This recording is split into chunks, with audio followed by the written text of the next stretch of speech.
Jadi saya ulangi, perceraian karena zina adalah sebuah kesalahan terjemahan. Yang benar adalah karena percabulan.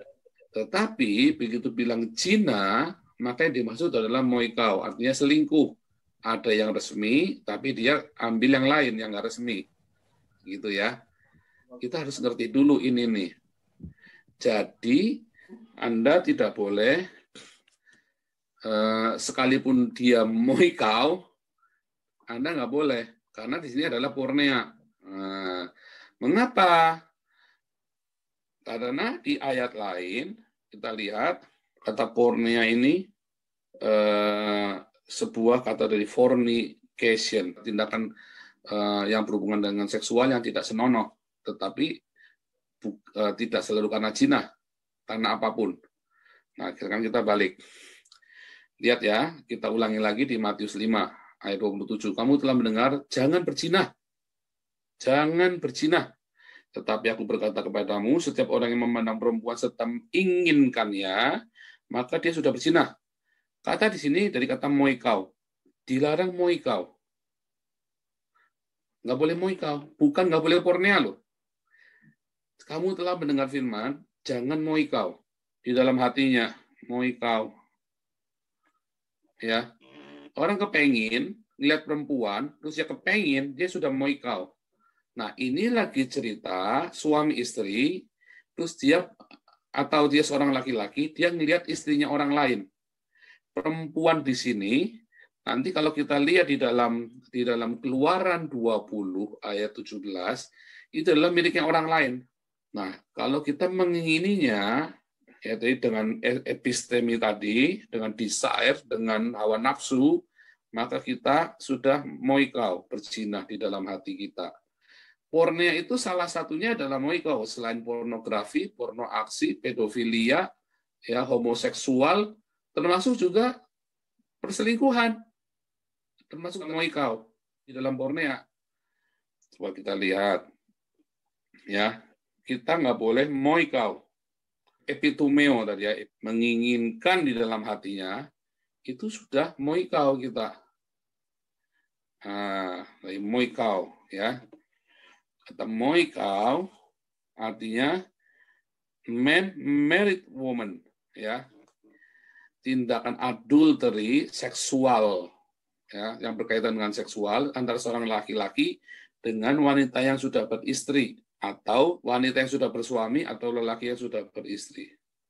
Itulah moikau. Nah, itulah yang kita sebut dengan zina atau selingkuh gitu ya.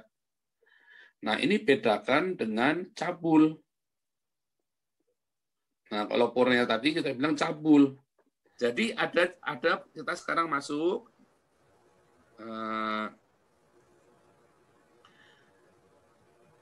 ada moikau, saya pakai bahasa yang ini aja ya. Moikeo. Moikau ada, ini artinya zina. Ada pornea. Ini adalah cabul. Nah, zina termasuk di dalam cabul. Gitu ya. Misalnya ini saya kasih gede nih, ini adalah pornea. Maka di dalam pornea ini ada yang namanya moikau. Nah, itu ya. Di sini ada homoseksualitas, di sini ada pedofilia, gitu ya. Dan semua ini disebut dengan pornea.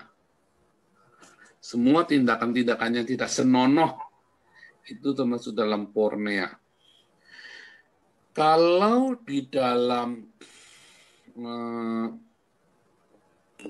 Ulangan 24, apabila wanitamu melakukan tindakan yang tidak senonoh, tidak baik. Tadi kata tidak baik ya, kata tidak senonoh itu kata tidak baik. Sayang sekali tidak menggunakan kata moiko atau pornea, tapi menggunakan tidak baik. Tetapi di dalam bahasa Ibraninya itu lagi cerita tentang pornea, sesuatu yang tentang seksual. Ya, Ulangan 24. Apabila seorang mengambil seorang perempuan dan menjadi suaminya dan jika kemudian tidak menyukai lagi perempuan itu sebab didapatinya tidak senonoh.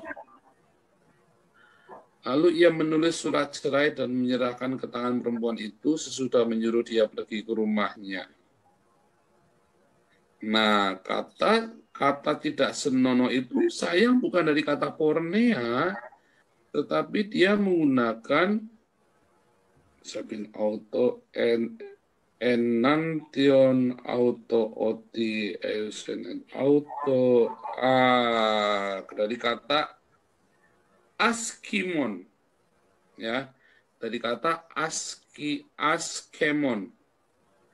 Askemon ini artinya tidak terpuji, tidak baik, gitu ya, hal yang tidak baik. Maka dia menuliskan surat apostasi, ya, apostasi, udah nggak loyal dia ini. Nah, itulah apostasi. Apostasi di sini ada askemon, ini saya pakai bahasa Indi muda ya, sama apostasi, gitu ya. Ini kita lihat, apakah apostasi artinya disloyalty. Ini kalau di dalam agama apostasi itu artinya murtad. Tapi kalau dalam pernikahan atau ini artinya dia nggak setia, betrayal, nggak setia, gitu ya. Nggak setia intinya, surat ketidaksetiaan, berarti dia nggak beres. Nah, gitu. Orang-orang yang demikian, maka boleh dikasih surat cerai. Nah, pertanyaannya kan mengapa pakai kata pornea bukan moikau? Artinya apa? Karena orang yang bukan menikah pun disebut pornea, balik lagi. Nah, sehingga kita coba tengok konteksnya dalam Yahudi. Konteksnya tadi. Konteksnya dalam pernikahan Yahudi itu kalau menikah, ada yang namanya proses tunangan. Ya, tunangan ini artinya diikat dulu. Terus ada yang namanya proses kawinan. Dalam tunangan ini nggak ada hubungan seksual, itu nggak ada. Dalam perkawinan akan terjadi hubungan seksual, ya. Nah, nanti akan dilihat mengapa tadi barang siapa kawin dengan perempuan yang diceraikan atau barang siapa menceraikan perempuan kecuali karena pornea, lalu dia kawin dengan yang lain, dia menggunakan kata gameo. Artinya ini adalah hubungan bersetubuh, ya. Nah, yang dibilang barang siapa mengawini orang yang diceraikan, ya dia sedang ini tadi. Barang siapa gameo, maka dia sedang moikau, berzina. Nah, maka kita ngerti sekarang, balik lagi ke tradisinya orang Yahudi. Jadi, ternyata di dalam tunangan ini ada pornea. Kalau dalam perkawinan sudah pasti namanya moikau. Kalau berzina dalam ini moikau.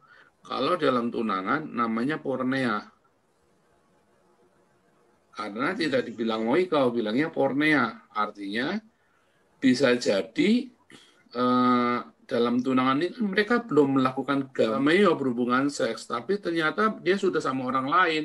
Contoh, seperti Yusuf dengan Maria. Marianya tiba-tiba hamil.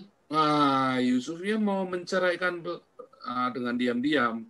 Karena mereka belum gameo. Mereka belum melakukan gameo. Mereka belum melakukan hubungan suami istri.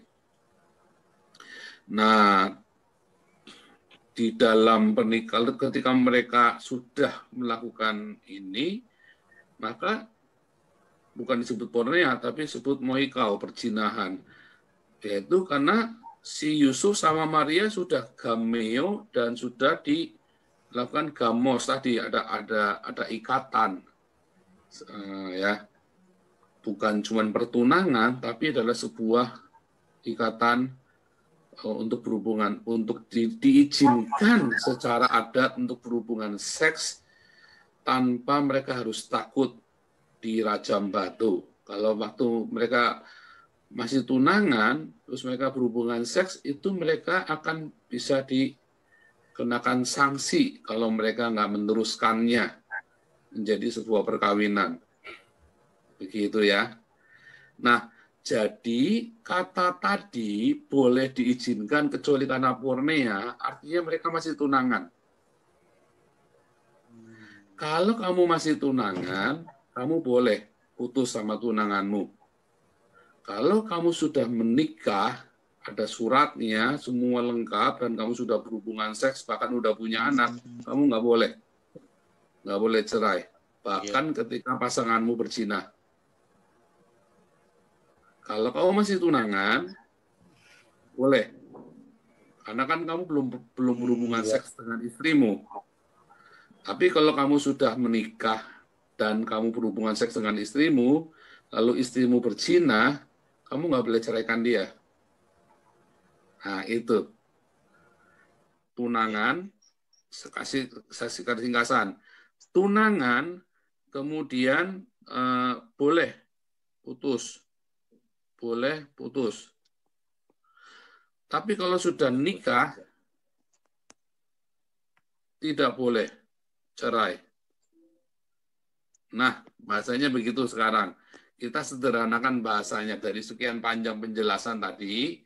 Intinya kalau lagi masih tunangan dan belum berhubungan seks, Anda boleh putus dengan tunangan Anda. Tapi kalau Anda sudah menikah, Anda nggak boleh cerai. Anggap ya. Nah, kalau lagi masih tunangan, terus Anda mendapati tunangan Anda tidak senonoh. Terus Anda, oke, kita nggak jadi, kita batal. Anda harus kasih surat cerai. Ya kan? Batal nih kita nih. Surat pembatalan dong. Karena berarti dia bukan milik saya lagi. Dia boleh dimiliki orang lain. Tapi kemudian, akhirnya dia menikah sama orang lain, dan orang lain itu mati kemudian ya. Si laki-laki mati, kamu nggak boleh ambil dia. Berarti kamu kan dulu sudah nolak dia. Nggak boleh diambil lagi. Beda di sini. Kalau di sini itu kan udah nggak boleh cerai. Karena Yesus berkata di ayat selanjutnya, karena apa yang dipersatukan Allah tidak boleh dipisahkan. Nggak boleh dipisahkan.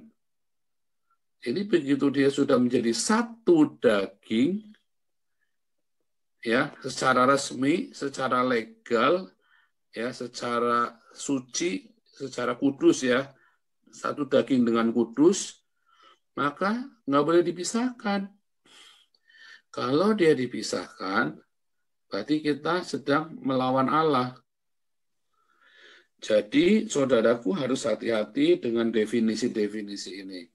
Intinya dari semua yang tadi saya jelaskan adalah ini, ya.